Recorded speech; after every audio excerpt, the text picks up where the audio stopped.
We're talking about.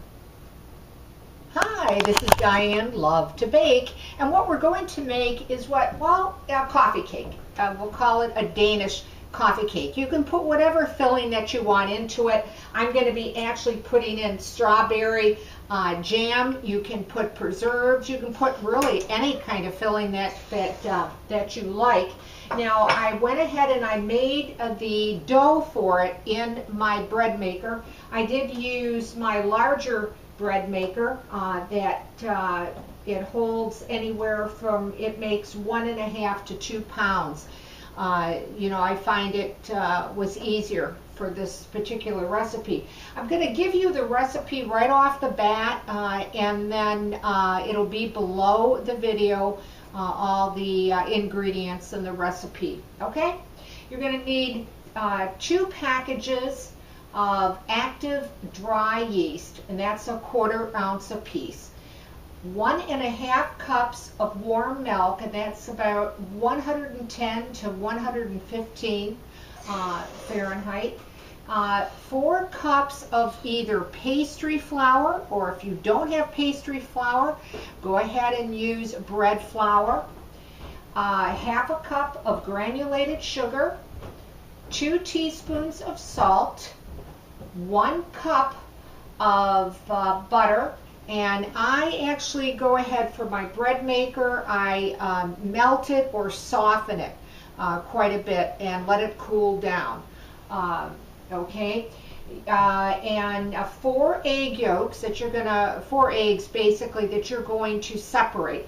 You're gonna put 4 eggs in a small bowl and beat them, and then that's also going to go into the bread maker.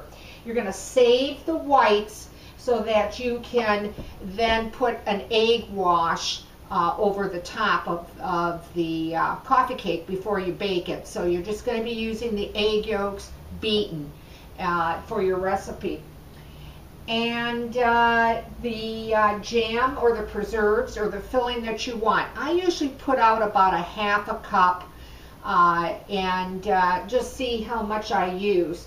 And I'll explain why I only have 1/2 cup when I get to that, okay? So I'm going to just take this out of my container here. Now, when this comes out, this is going to be kind of a sticky dough. So you got to have a little bit of patience with it. You don't want to put too much flour on it, but you got to put enough that you can work with it too. And what I want to explain next is that I get 4. I actually take out the whole dough that's made, and then I cut it into 4 sections. So believe it or not, I get 4 coffee cakes out of this, okay? So we're just going to put that down and punch out the air, and then with a rolling pin, I'm just going to roll this out into a rectangle. We're not going to make it too big. Okay. Like that. Let's put that aside. Okay, we'll just stretch it out. Okay, so it'll look like that. Okay, we've got a nice little rectangle there. All right. And what I like to use, you can use a sharp knife or you can use a pizza cutter as I have. I just lightly score the center of it. So there's 3 pieces. But I don't cut all the way, I just scored it, okay? And then in the center of it, okay, because I have like 3 panels here, in the center panel, that's where I put down the filling. And then just stay within your panel, you know, where you scored the dough with the knife or pizza cutter. And then just start putting your filling down and stay in the, in the center panel. If you get a little, out, just push it back in. Okay. And leave the edges just a little bit, at least 1/2 inch or a little bit more. Try not to put your filling exactly right to the end. And, you know, just try to even it out as best as you can. And it looks like I'm not going to use all of the 1/2 cup. There's probably about 2 tablespoons left over for this one, okay? And then what you're going to do is you're going to actually just start cutting little angles, and the angles are going to be probably, you know, a 1/2 inch or so apart. And then just cut them to that center panel, okay,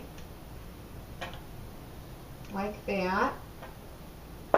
Okay, let's see how many. Now that one went a little bit wide on me, but I'm going to count 1, 2, 3, 4, 5, 6, 7. If we count the end, 8. Okay. Well, let's not count the 8. 1, 2, the end. 1, 2, 3, 4, 5, 6, 7. Okay. And then I'm going to do the same thing on this side. Okay. 1,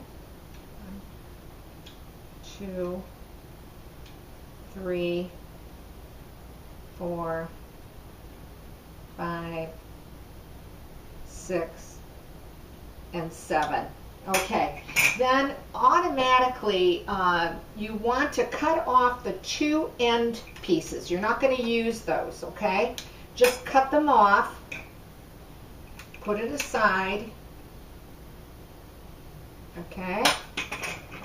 All right, if it isn't perfect, it's okay. It's going to look great and it's going to taste great. And then just take the end and just fold it over like a package and then press it down. And then on the other end, the same thing. What we're going to do is we're going to take out that end piece. Let me get that out of there. Okay. We want it to be squared off, so that's why we're taking that out, okay? If there's, you know, little where you made a little too wider, just, you know, cut it away. Okay. I'm going to bring the filling down just a little bit more here. Okay. And then again, just fold those ends over and just press them down with your fingertips as a seal. Okay, like a package. And then we're going to just go from left to right, right to left, and cross over. Okay? So let me make sure that these are cut all the way. If they're not perfect, you can always cut a little off, or, you know, just leave it. It's no big deal. And then just cross it over. Whoops. Like that. Okay.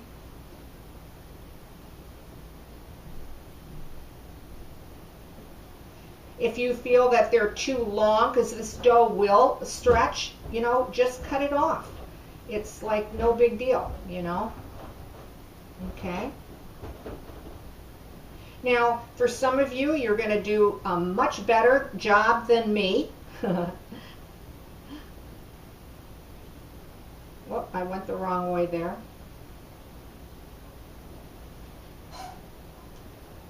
I missed one there, but no problem. Just get rid of it. It's no big deal. Okay.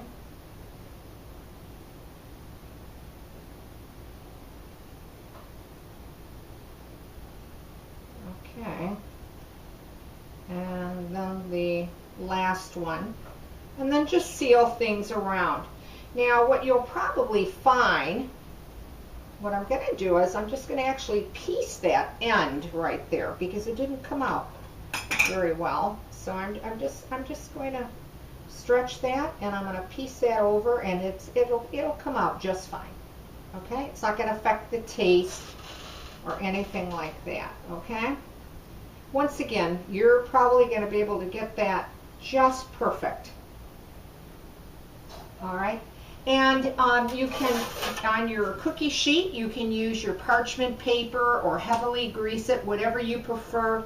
And it's really actually easier, I find, to put it down on my cookie tray and fill it and do it the way that I just showed you, but I thought you might be able to see it better if I did it on my countertop, because, you know, it's going to be, you know, not as easy to lift this and put this on my cookie tray. Yet I'm going to be able to do that, but I wanted you to be able to visually see it better. So now, once you put that down onto your pan, put it in a preheated oven at 350 degrees, and it can take anywhere from 14 to 18 minutes. They will burn very quickly, so you'll want to, you know, keep an eye on them. And then also, I almost forgot, what you'll want to do, you can do this after they have risen and double in size, or right now, before they start to double. Take your egg wash with your brush and then just put a nice egg wash all over the top, and that'll bake up and give it a nice golden shine to it, okay? Like that. And then again, once I put this on my tray, I'm going to put a towel over it, okay? And I'm going to let it double in size before I bake it, okay? Just added a little strip there, okay? And wait till it's double, because you don't want to bake it till it becomes double in size, okay? All right, let me rinse my hands very quickly, because I want to show you what one looks like once it's baked up.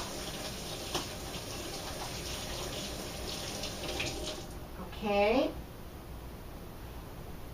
And this is how it turns out.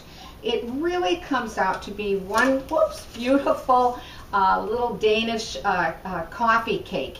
It really does. As I said, the dough is a little bit sticky, so you got to be a little patient with yourself with it. And then I went ahead, you don't have to, it's optional. I went ahead and I used a powdered sugar glaze. You can use milk or you could use water. Make it to whatever consistency, how thick or thin you want your glaze to be, okay? And let's get a knife and cut into this, okay? Let's see, what end should we cut into? This is a very delicate, light coffee cake. It really is. And it's relatively, you know, pretty easy to make. Okay.